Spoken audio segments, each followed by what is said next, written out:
Sur le long terme, on a fait une étude, mais vraiment, les données ne sont pas très convaincantes. En soi, le metformin ne va pas vraiment augmenter le risque d'hypoglycémie dans la mesure où on fait attention de réduire la dose d'insuline. C'est souvent une réduction modeste et donc souvent on a le temps de la voir venir.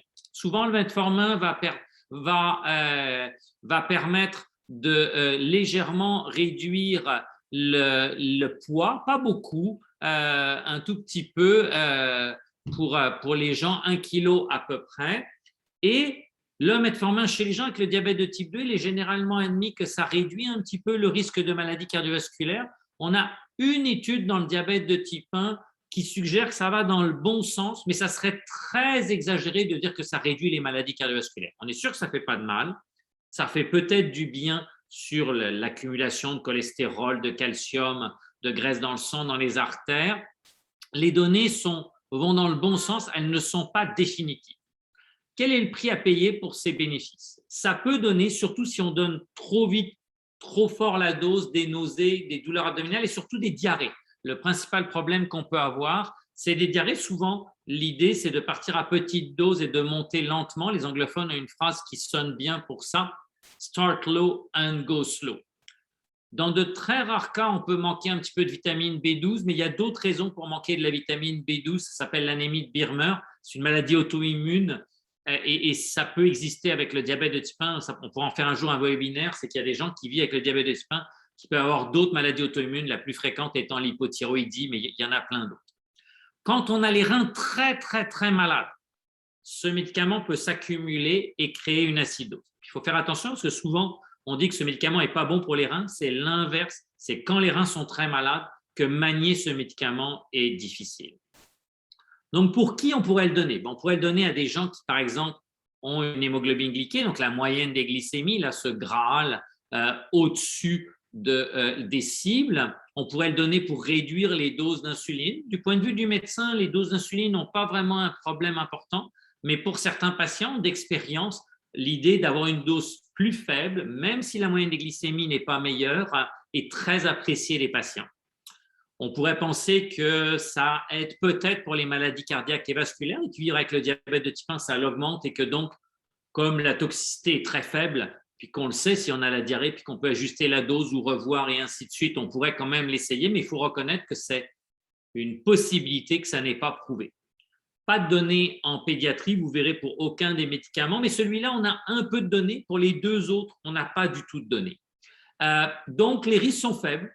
Les bénéfices ne sont pas vraiment très bien démontrés et souvent, dans le contexte de la consultation, c'est on va essayer puis on verra bien ce qui se passe. Puis, dépendant de la tolérance et du bénéfice que je dirais perçu par le patient, mais aussi par l'équipe de soins, là, on va le tester ou pas. Deuxième médicament pour le diabète de type 2, qui est un médicament qui est très, très, très, très utilisé pour le diabète de type 2 maintenant, ce sont des médicaments qui vont permettre d'organiser une fuite de sucre au niveau des urines. Donc, littéralement, un mécanisme qui est pathologique. Normalement, on a du sucre dans les urines seulement si notre taux de sucre est très élevé. Là, on va être capable de faire en sorte que le sucre dans les urines va apparaître à des niveaux de glycémie presque normaux. Donc, normalement, on va rarement avoir du sucre dans les urines tant que notre glycémie n'est pas montée au-dessus de 12-13 en millimol. Puis là, à partir de 7, ça va se mettre à fuir dans les urines. Donc, vraiment, c'est un médicament qui, en théorie, ça va très bien fonctionner dans le diabète de type 1 parce que ce n'est pas indépendant du diabète de type 1 ou du diabète de type 2. C'est quand on a trop de sucre, on va en mettre un peu dans les urines. Et dans le domaine du diabète de type 2, ce médicament a montré des bénéfices extraordinaires. Ça fait baisser la glycémie, ça fait baisser le poids parce qu'on urine un peu de sucre, donc on a des calories en moins. Quand on urine du sucre, on urine de l'eau et du sel en même temps, ça fait un peu baisser la pression artérielle. Et surtout, ces médicaments ont montré une prévention des maladies cardiaques dans le diabète de type 2 qui est assez spectaculaire et une prévention des maladies rénales qui est elle aussi assez spectaculaire. Pour vous donner un ordre d'idée, certaines études qui cherchaient à savoir si c'était sécuritaire comme médicament, à ce moment-là, ont dû être interrompues avant leur terme parce qu'on voyait que les gens exposés aux médicaments avaient tellement de bénéfices qu'on a considéré que ce n'était pas éthique de finir l'étude. On entend plus souvent parler des études où on les arrête avant leur terme parce qu'on découvre des inconvénients, mais une étude qui est arrêtée avant son terme parce que le bénéfice est beaucoup plus large que estimé, ça existe aussi. Et pour les reins et pour le cœur, il y en a qui ont été faits. Donc, tous ces bénéfices pour le diabète de type 2 sont là. le contrôle de la glycémie, le poids, la pression artérielle, le cœur et les reins. On connaît aussi quelques inconvénients dans le diabète de type 2, je vais revenir parce qu'ils ne sont pas différents dans le diabète de type 1.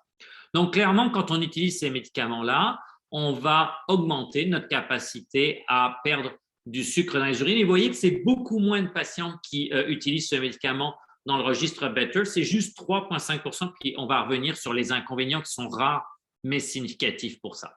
Alors, les médicaments, leurs noms commerciaux, c'est Invokana, Forxiga et Jardiance. Et chaque compagnie, si vous leur parlez, va vous dire que son produit est mieux que celui du voisin. Mais au jour d'aujourd'hui, ça ressemble vraiment que ces 3 molécules donnent à peu près les mêmes bénéfices et à peu près les mêmes inconvénients. Ça se prend généralement en 1 fois par jour. Ça se prend par la bouche. Il y a la petite mention en bas en rouge qui est vraiment importante. Actuellement, c'est vraiment contre-indiqué. Comme je disais tout à l'heure, il y a des médicaments Santé Canada qui sont indiqués, autorisés. Il y a des médicaments qui sont contre-indiqués, puis souvent la plus grande zone entre les deux, c'est que c'est ni indiqué ni contre-indiqué. Ça, c'était le cas du metformin. Là, les inhibiteurs de la GLT2, c'est contre-indiqué. Pourquoi c'est contre-indiqué? Parce qu'à côté des bénéfices que l'on peut avoir, l'hémoglobine glyquée va souvent baisser d'au moins 0,3 %, on peut aller chercher 0,5 %. Puis ça, c'est loin d'être négligeable. On va souvent aller chercher 2 à 3 kilos. Le risque d'hypoglycémie de la molécule en soi est faible, mais comme le metformin, il faut savoir souvent réduire un petit peu l'insuline.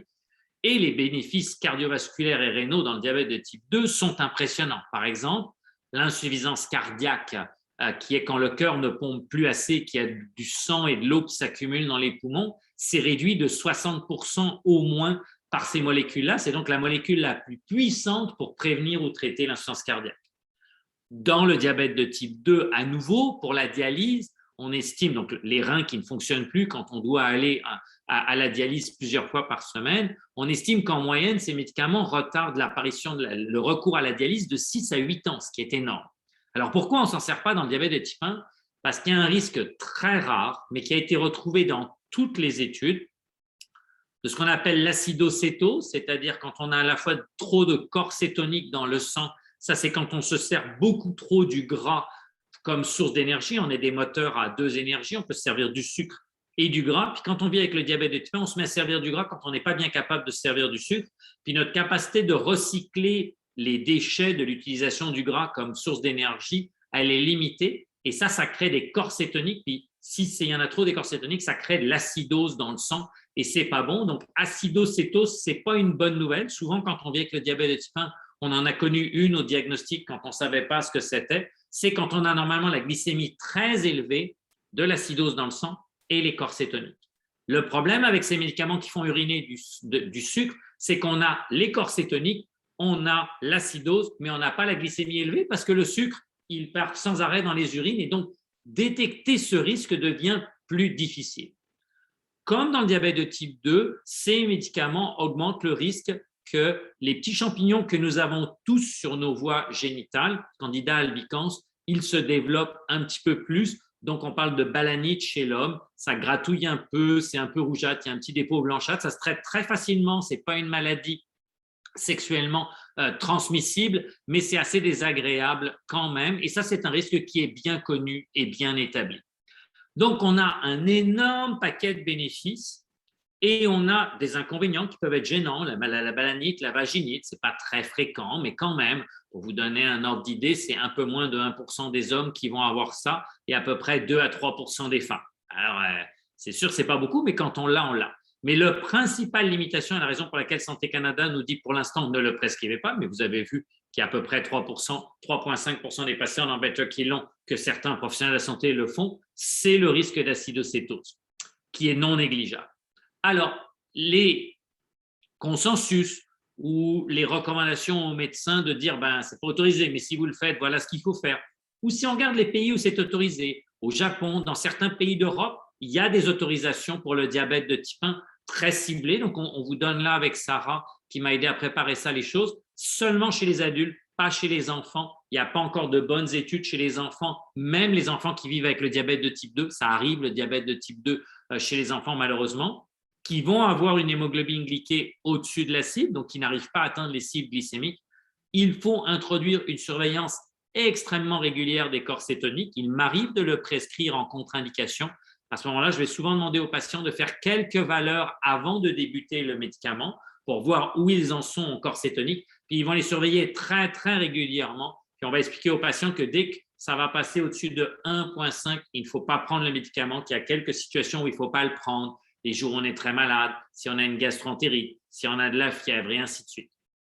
Dans les pays européens, c'est surtout, et au Japon, c'est recommandé pour les patients qui vont avoir un surpoids ou une obésité. Pour ça, on calcule le poids divisé par la taille. Donc, c'est le poids en kilos. Donc, mettons quelqu'un qui ferait 80 kilos pour 1,60 m, ça va être 80 divisé par 1,6 fois 1,6. Puis, si ce chiffre est supérieur à 27, on est en surpoids. Si ce chiffre est supérieur à 30, on est en obésité. Donc, c'est le rapport entre le poids et la taille. Le poids en kilos au-dessus du dénominateur et la taille en mètres en bas du dénominateur. Et la taille, on la multiplie 2 fois, donc la taille au carré.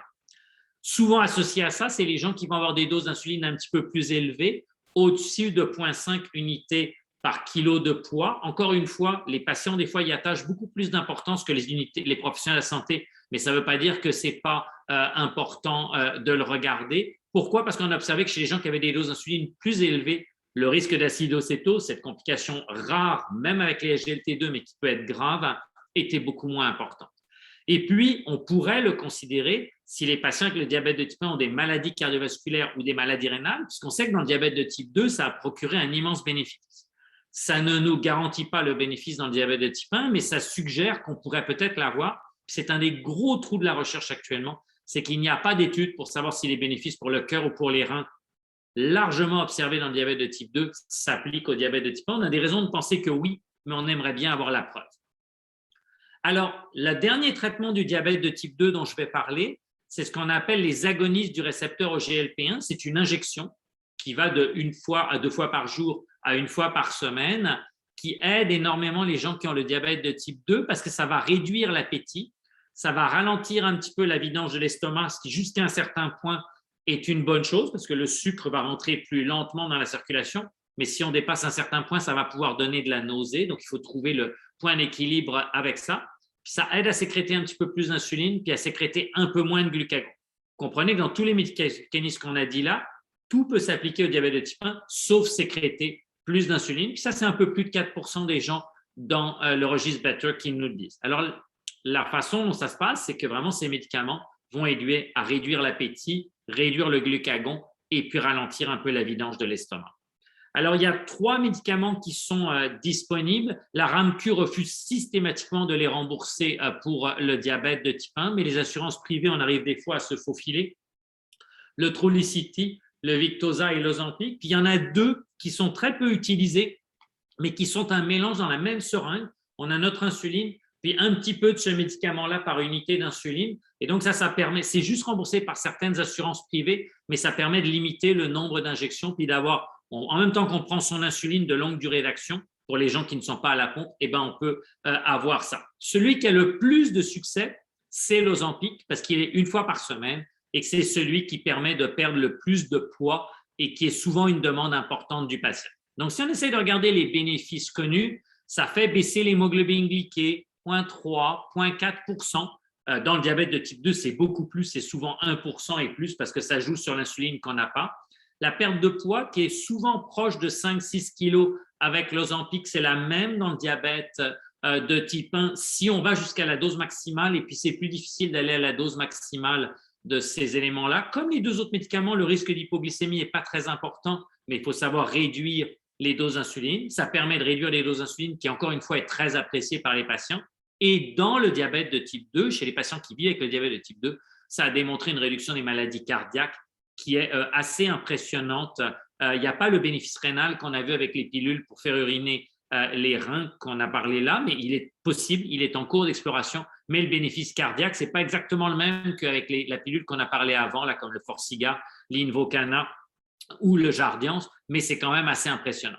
Si on débute trop vite ces médicaments, ça peut donner des nausées et des vomissements. Puis au moins, si on se base sur l'expérience, c'est peut-être un peu plus important pour les gens avec le diabète de type 1 que ce qu'on voit dans le diabète de type 2. Et puis, quand on a les yeux très, très malades, il y a une étude dans le diabète de type 2 qui semble avoir montré des problèmes. Je dirais que ça ne donne pas des problèmes d'yeux, c'est probablement l'impact très important de ce médicament sur les glycémies très rapides qui pose problème ici. Alors, pour qui? La principale demande, c'est souvent des gens qui ont un surpoids ou une obésité importante. Ce qui leur importe à eux, c'est la baisse de poids. C'est clair que ça améliore un peu les glycémies, donc on aimerait bien que ce soit la combinaison des deux, quelqu'un a un surpoids ou une obésité avec. Maladie cardiovasculaire, comme dans les classes d'avant, c'est démontré dans le diabète de type 2. Est-ce que ça s'applique au diabète de type 1? On ne sait pas. Le plus utilisé, c'est l'Ozempic parce que c'est juste une fois par semaine. L'expérience montre que ça baisse pas mal les glycémies, que ça baisse pas mal le poids, que ça baisse pas mal les doses. Mais si vous me demandez s'il y a eu des études sur Ozempic et diabète de type 1, la réponse est claire, c'est non. La version avant l'Ozempic, qui est le Victoza, c'est deux médicaments très, très proches. C'est plus le Victoza, c'est une fois par jour. L'Ozempic, c'est une fois par semaine. Ce n'est pas exactement la même chose. Il y avait eu des études avec le diabète de type 1 qui montraient que c'était raisonnablement sécuritaire et que le problème, c'était de monter la dose suffisamment lentement pour ne pas avoir de nausées et de vomissements. Il y a vraiment des patients qui peuvent se sentir quasi incapables de manger avec ça si on monte trop vite. Les nouvelles insulines maintenant. Qu'est-ce qu'on a de récent là, qui sont arrivés dans les dernières années, puis qu'est-ce qui s'en vient dans les années futures? Alors, ce qui est déjà disponible, qui est arrivé, c'est la FIASP. La FIASP n'est pas remboursée par la RAMQ, mais elle est remboursée par une bonne partie des assurances privées. La FIASP, c'est de la Novorapid, dans laquelle on a changé un peu ce qu'on appelle les excipients, c'est la sauce qui est autour de l'insuline et qui fait que la FIASP, elle s'absorbe plus rapidement. Donc, quand on injecte la FIASP, elle va apparaître dans le sang en à peu près 7 à 9 minutes, alors que si on injecte la Novorapid ou l'Humalog ou la Pidra ou celle qui va devenir presque obligatoire pour tout le monde, qui s'appelle l'Admelog, qui est la copie de l'Humalog, le gouvernement a annoncé ces derniers jours qu'il allait forcer la plupart des gens à adopter l'Admelog qui est moins cher. C'est donc quelque chose qui agit un peu plus vite, 7 à 9 minutes pour que ça commence à apparaître dans le sang versus 10 à 15 minutes. La majorité des patients, le pic d'action de l'insuline va être atteint aux alentours de 90 minutes. Là, on va plutôt être aux alentours de 70 minutes, donc on gagne une vingtaine de minutes sur le pic d'action. Puis pareil, la fin de l'insufflation de l'insuline, quand on a fait une injection d'insuline rapide, comme Novorapid ou Apidra ou Humalog ou Admelog, et encore une fois, Humalog et Admelog, c'est la même affaire vendue sous deux marques différentes, eh bien, on va avoir la fin de l'action à peu près 3 heures. Puis là, à nouveau, la FIASP, ça va être un petit peu moins rapide. Donc, ça donne plus de flexibilité pour l'injection, ça kick in, ça commence à agir un petit peu plus vite, ça écrète un peu les glycémies après le repas. On va chercher une millimole, des fois 1,5 millimole à 1 heure ou à 2 heures. Comme avec beaucoup d'autres insulines, pour les gens sous pompe, il n'y a pas d'autorisation officielle. On a vu quelques précipitations, en particulier avec les cathéters qui sont utilisés avec les pompes tandem. Je ne sais pas, tout le monde ont précipité. Pour ceux qui sont sous pompe, vous comprendrez bien ce que c'est. C'est l'insuline qui se coagule, qui bloque le petit cathéter par lequel on amène l'insuline. Plus, et pas plus, seulement pour les gens qui sont aux injections, on a des insulines lentes, très lentes. Donc, quand on compare FIASP et les insulines lentes, pour les insulines rapides, ce que l'industrie essaye de faire, parce qu'il y a un vrai bénéfice pour les patients, c'est les insulines rapides de plus en plus rapides. Donc, au repas, on veut que ça agisse vite, que ça monte rapidement et que ça disparaisse rapidement. Au contraire, pour les insulines de longue durée d'action, les plus utilisées dans le registre Better, c'est la Lantus ou sa copie, la Basaglar. Lantus et Basaglar, c'est le même produit vendu sous deux noms différents. Ou la Trasiba, ces trois insulines-là, qui sont en fait deux insulines, Lantus, Basaglar, la même chose, et Trasiba représentent l'immense majorité des insulines utilisées dans le registre Better par les patients qui sont aux injections. Alors, à l'opposé, les insulines lentes, plus elles sont lentes, plus elles sont plates, mieux c'est. Donc, les insulines lentes, on cherche à être dans une vallée extrêmement plate, et les insulines rapides, on cherche à être dans les montagnes de l'Ouest canadien, ça monte vite et ça redescend vite. Bien entendu, ces insulines-là ne sont pas compatibles pour les pompes. Il y en a une deuxième, à part la Trasiba, qui est très utilisée au Québec, qui s'appelle la Toujeo. Les études ont montré que ces deux insulines étaient assez comparables, mais comme la Trasiba a été remboursée par la RAMQ bien avant la Toujeo, les habitudes ont fait qu'on a prescrit beaucoup plus de Trasiba que de Toujeo. Maintenant, elles sont toutes les deux accessibles. Puis, il y a des insulines qui sont plus concentrées. Alors, certaines plus concentrées vont avoir une action un peu différente, comme la Toujeo.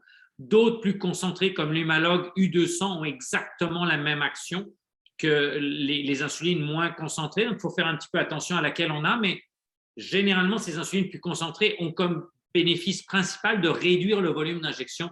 Donc, elles vont être pour les patients qui s'injectent beaucoup d'insuline. Donc, par exemple, on recommande l'Humalog U200 pour les patients qui s'injectent plus de 20 unités d'une insuline rapide au repas. Ça peut être utile. Il ne faut surtout pas s'en servir dans une pompe pour l'instant parce qu'on s'injecterait 2 fois plus d'insuline que ce que la pompe nous indique actuellement. Par contre, il y a une grosse demande, par exemple, d'adapter l'Omnipod, la petite pompe, la pompe qui est la plus petite en taille, à ce type d'insuline-là pour être capable de garder le pod plus longtemps sur soi. Ça, c'est vraiment une demande importante des patients.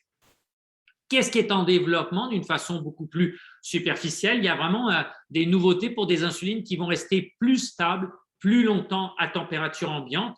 D'ailleurs, les dernières insulines comme la Trasiba ou la Toujeo dont je vous ai parlé, on dit généralement 1 mois à température ambiante, c'est parce que jusqu'à 1 mois, on a montré que la dégradation était faible et raisonnable. Ça n'a jamais été testé beaucoup plus longtemps.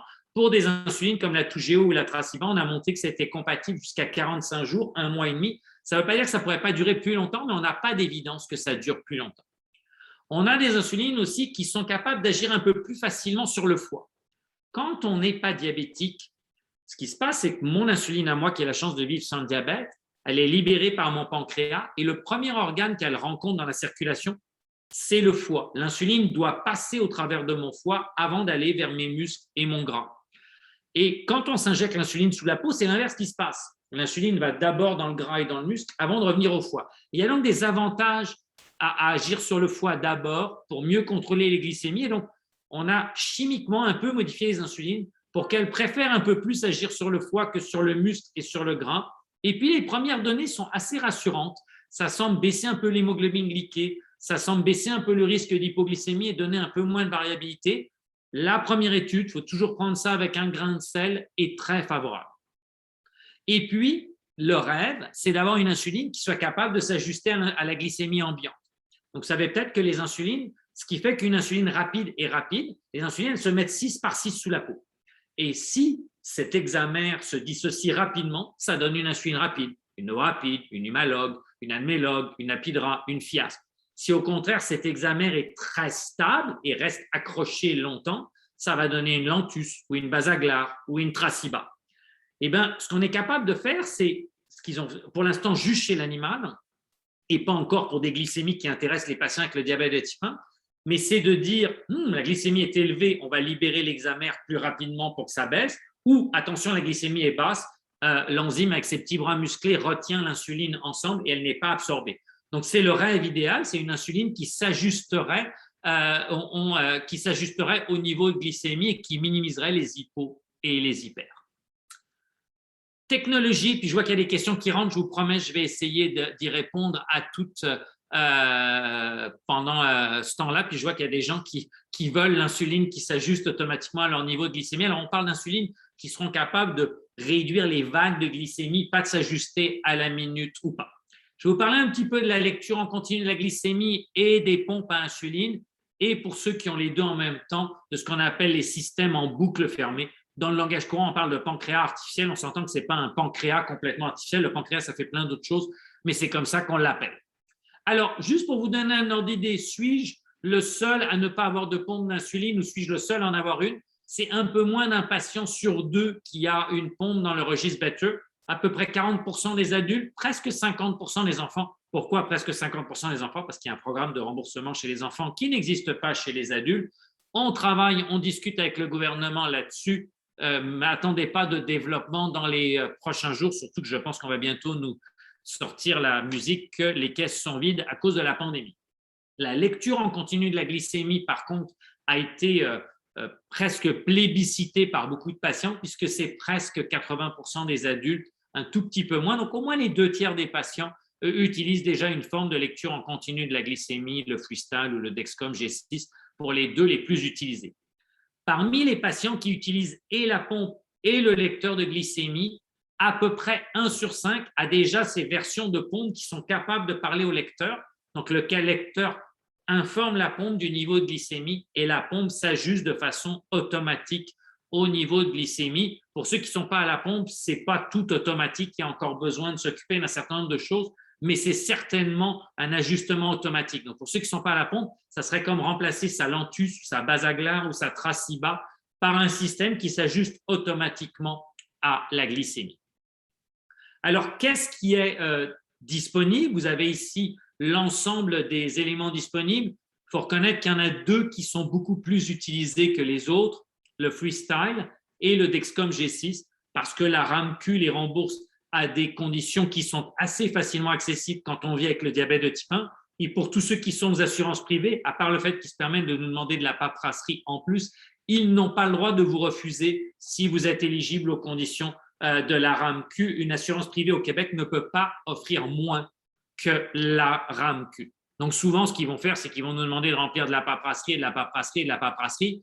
Mais au bout du compte, en tout cas, moi, j'ai un quasiment 100% de critères pour ça. Et c'est très difficile d'avoir le diabète de type 1 et de ne pas être éligible à ces critères-là. Alors, ces machines, qu'est-ce qu'elles font? Elles prennent la glycémie sous la peau toutes les 5 à 10 minutes. Et donc, on se retrouve avec des centaines et des centaines de glycémies. Et il y a deux choses. Il y a une chose qu'on a volontairement décidé avec Sarah de ne pas mettre là. Eh bien, je regarde mon petit récepteur où je scanne avec mon cellulaire ou avec le petit récepteur les choses et j'ai tout de suite ma glycémie, la tendance des dernières heures et une flèche de tendance. Ça, les patients, ils le comprennent tous. Il n'y a vraiment aucune limite de ça. Maintenant, dans ces logiciels, il y a des éléments qui vont être capables de vous donner les tendances longues. Donc, de ne pas être réactif. Je suis à 4,2, ça descend rapidement, j'ai fait un bolus de correction il y a quelques temps, l'hypo s'en vient, je vais me traiter. Mais là, d'avoir les tendances lourdes sur 2, 3 semaines, 1 mois. Alors, quelque part dans soit l'application du téléphone cellulaire, soit le petit système qui permet de récupérer les glycémies, on va avoir ce qu'on appelle le temps dans la cible. Alors, pour la majorité des patients, on va fixer les cibles glycémiques entre 4 et 10. Et on va avoir le temps qu'on a passé entre ces deux glycémies-là. Alors, ce que vous avez sur la diapositive là, c'est le temps idéal. On vise 70% ou plus dans la cible. On vise 4% ou moins en bas de la cible en hypoglycémie, puis le reste, c'est l'hyperglycémie. Alors, 1% du temps, des fois, ce n'est pas vraiment bien compris par les patients. 1% du temps, c'est 15 minutes. Donc, si on est, mettons, à 2% de plus que le taux en hypoglycémie recommandé, ça veut dire qu'on passe 30 minutes par jour en moyenne, régulièrement, jour après jour, en hypo, de plus que ce qu'on devrait. Si on a juste gagné 2%, qu'on est passé de 58 à 60%, on vient de gagner une demi-heure par jour. Donc, c'est vraiment un élément important, puis ça permet d'établir les grandes tendances, puis de se comparer. Ça ne sert à rien de regarder ça le lundi, puis à nouveau le mardi, puis le mercredi, mais par contre, 2 fois par mois, le lundi toutes les 2 semaines, ça vaut vraiment le coup d'aller regarder ça. Souvent, on va conseiller aux patients, quand ils vont changer leur capteur, d'aller jeter un coup d'œil sur ce genre de chiffres-là. Donc, encore une fois, l'objectif idéal, c'est 70% du temps dans les cibles et en bas de 4% du temps en hypo. Pourquoi ces valeurs-là? Parce que ça, généralement, ça va donner l'hémoglobine glyquée en bas de 7%, le Graal, qui nous dit que notre risque de développer des problèmes des yeux, des reins, des nerfs ou d'aggraver ceux existants est très, très, très faible. Une autre partie qu'il y a dans ce logiciel-là, c'est une représentation graphique, non pas de toutes les glycémies comme la diapositive précédente, mais des glycémies en fonction de la journée. Donc, sur l'axe vertical, de haut en bas, vous avez les glycémies, vous connaissez, et sur l'axe horizontal, vous avez une journée type qui concentre les 10 derniers jours ou les 14 derniers jours. On peut mettre le dernier mois. On peut paramétrer ça, mais on sait que vers 14 jours, quand les choses sont stables, eh bien, on a une très bonne information sur les tendances lourdes. Et donc, c'est représenté toujours de minuit à minuit. Donc, quelque part au milieu du graphique, il y a la journée, puis aux deux extrêmes, il y a la nuit qui est là. Et on voit, c'est représenté de la façon suivante. Il y a d'abord une petite rivière bleue, un peu plus foncée, qu'on appelle la médiane. Et ça, c'est comme un peu la moyenne. Il va y avoir 50% des glycémies à un moment donné de la journée qui vont être au-dessus de cette ligne-là et 50% qui vont être en dessous.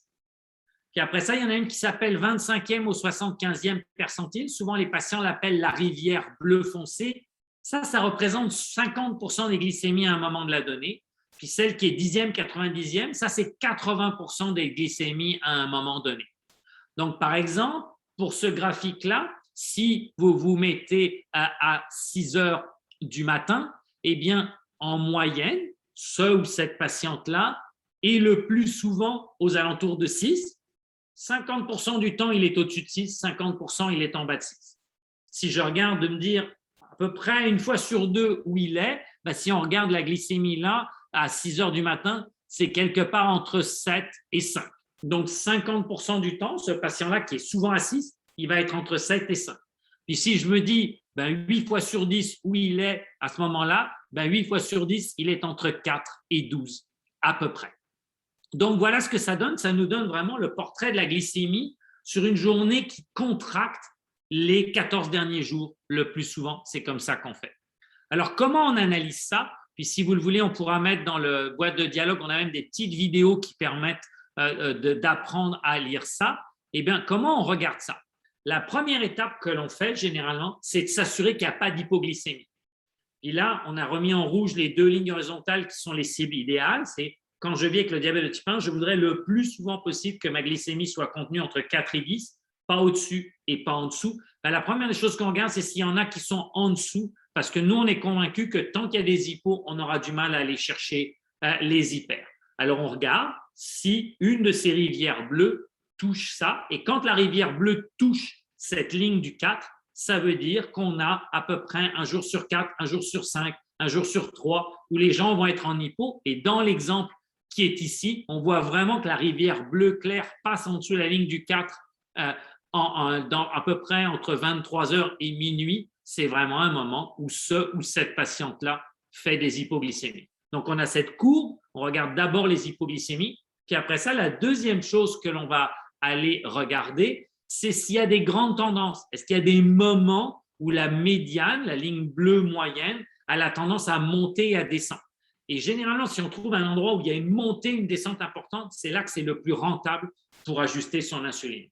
Et donc là, on voit que ce patient ou cette patiente a tendance à monter un petit peu avant midi, puis à descendre vers 18 heures à peu près. Puis après ça, la descente l'amène de temps en temps à de l'hypoglycémie en fin d'après-midi. Alors, il n'y a pas de règle, mais moi, en consultation avec un patient comme ça, j'aurais tendance à lui dire qu'est-ce que l'on peut faire pour réduire la distance, la descente qui s'amorce vers 16h, 17h et qui descend progressivement vers 18, 19h parce qu'il y a les hypoglycémies en fin de nuit.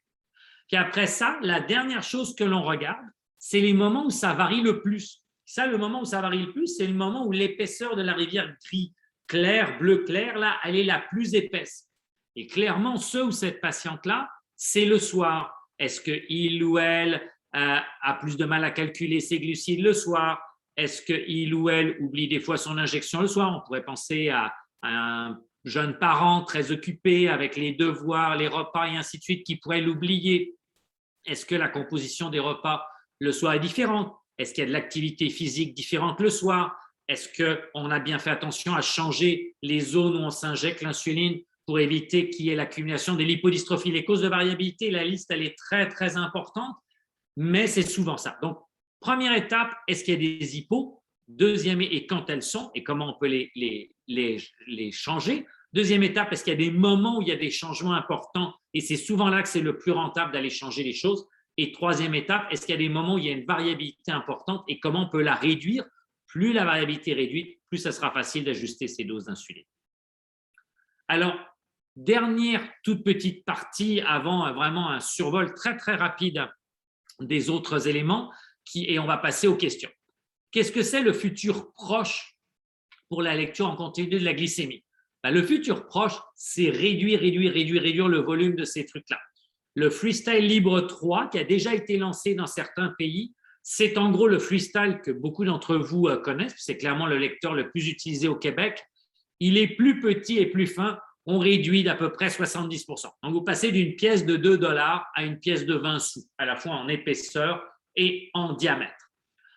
Donc, moins de plastique. Donc, il y a quand même plein d'avantages là-dessus. Et comme le Freestyle 2, il donne les glycémies en continu réellement.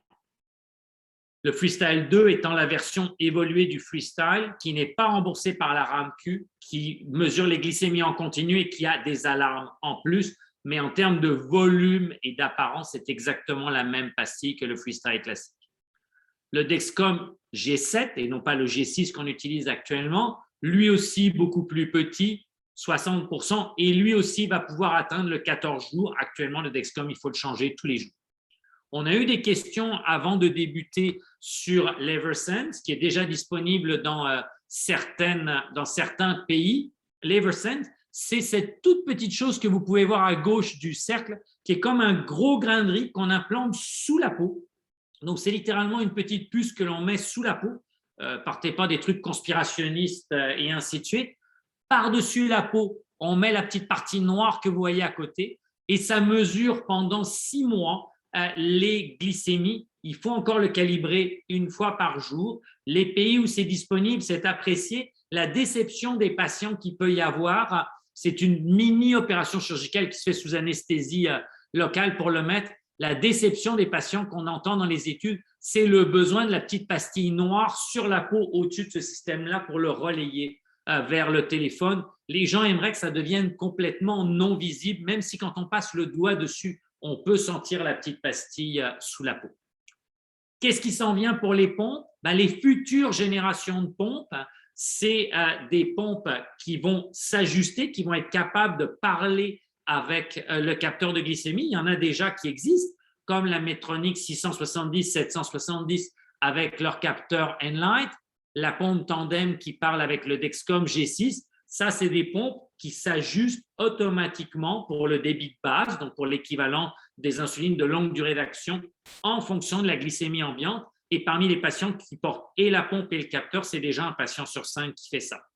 Maintenant, les patients sont très créatifs et géniaux et il y en a qui ne veulent pas de ces deux pompes Medtronic et Tandem parce qu'il y a un petit cathéter visible et qui préfèrent le petit pod où le cathéter est en dessous qui est là. Et avec ça, on peut se bricoler, bricolage au sens génial et non pas bricolage au sens des choses qu'on ne peut pas faire. On peut littéralement aller chercher un petit dispositif dans l'Internet, un logiciel en accès libre et se faire son propre pancréas artificiel soi-même avec des choses qui ne sont pas autorisées par Santé Canada. Et on voit la popularité de ça monter très rapidement. On a d'ailleurs, nous, une étude à l'IRCM où on compare les versions commerciales et les versions faites maison pour voir si elles donnent la même efficacité et la même sécurité. Et by the way, engagez-vous comme il disait dans la région.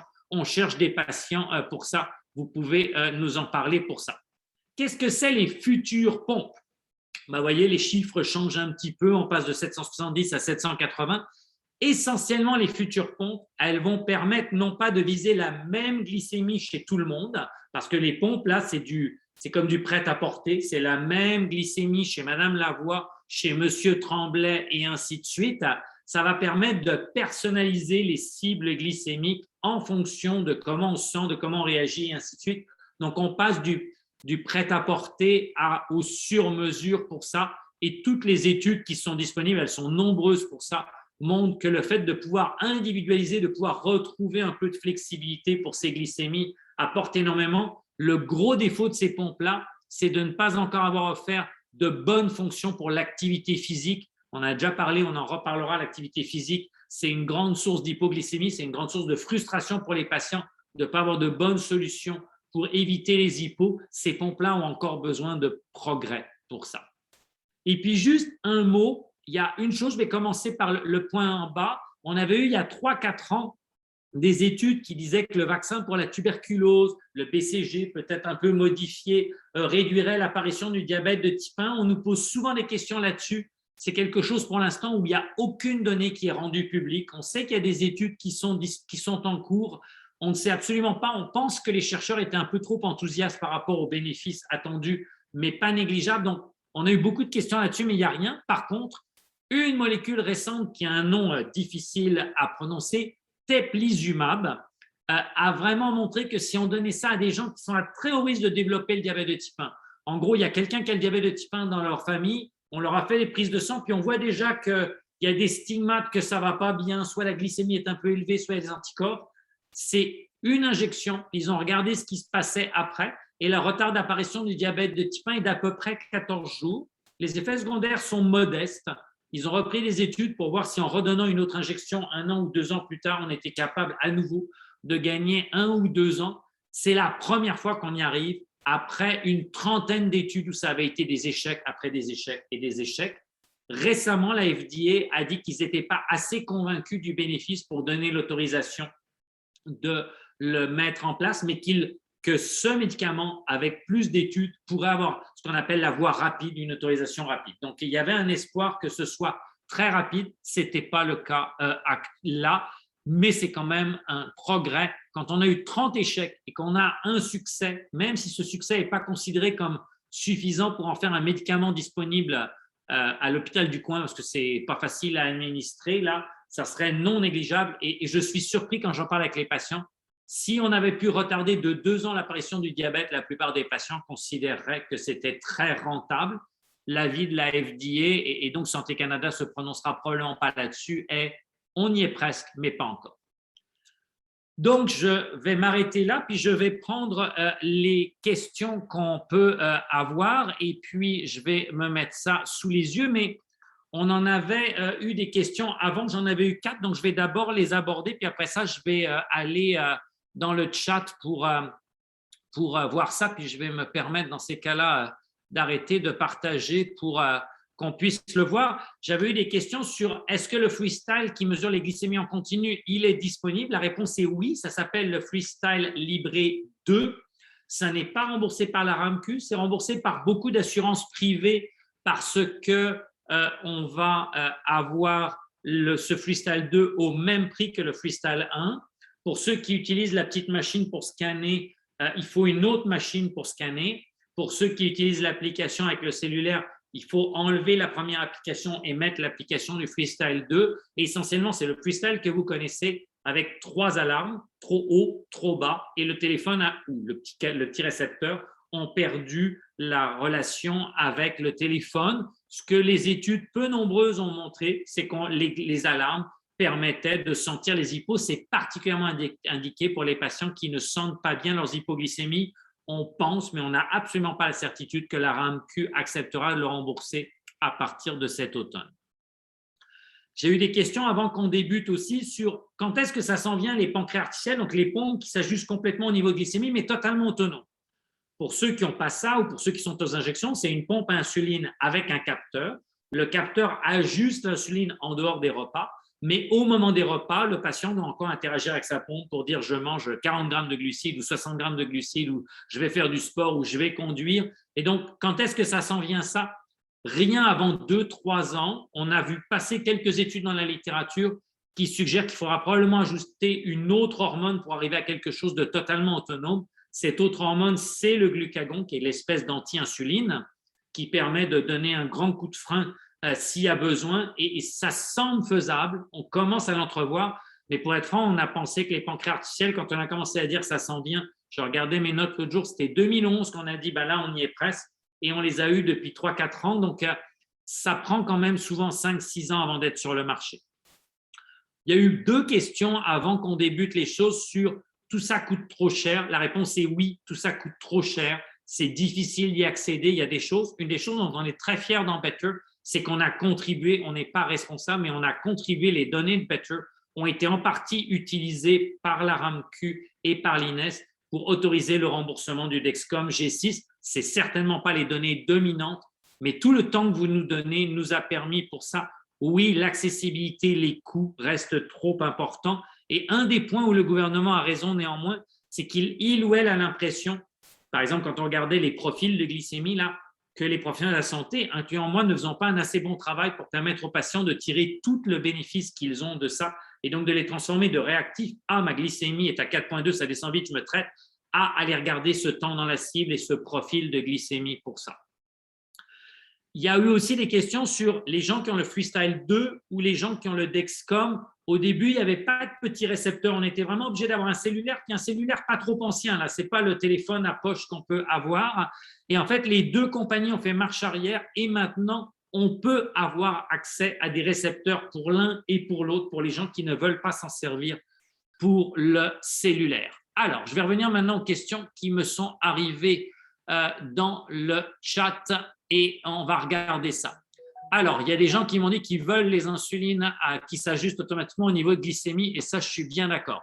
Est-ce que Eversense sera compatible avec Medtronic? De ce qu'on en sait aujourd'hui, la réponse est non. Pour l'instant, Eversense est un peu standalone. C'est donc un lecteur qui est implanté sur la peau, mais qui a quand même besoin d'une petite pastille sur la peau pour aller jusqu'au cellulaire. Il y a quelqu'un là qui dit je suis encore sous Animas, il va bientôt y avoir plus de cathéter, plus de choses.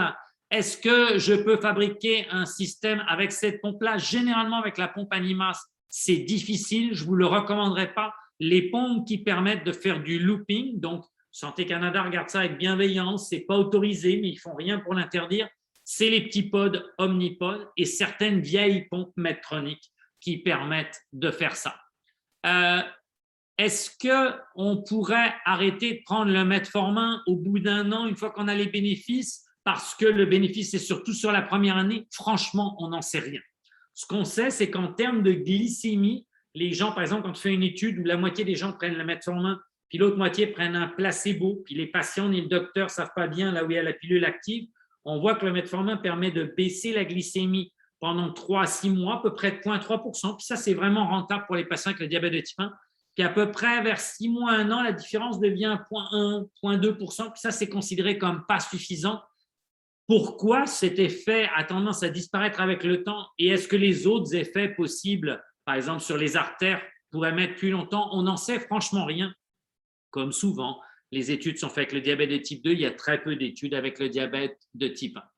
Et d'ailleurs, je dois dire que la seule étude vraiment bien faite avec le metformin pour le diabète de type 1 a été financée par la FRDJ, qui cherche désespérément de l'argent pour faire la suite de cette étude-là. C'est l'étude qui a suggéré que les patients avec le diabète de type 1 peut-être auraient un bénéfice pour réduire les maladies cardiaques. Si c'est ça, ça va devenir très rentable parce que c'est un médicament qui a peu d'effets secondaires, qui sont faciles à gérer et de voir et ainsi de suite.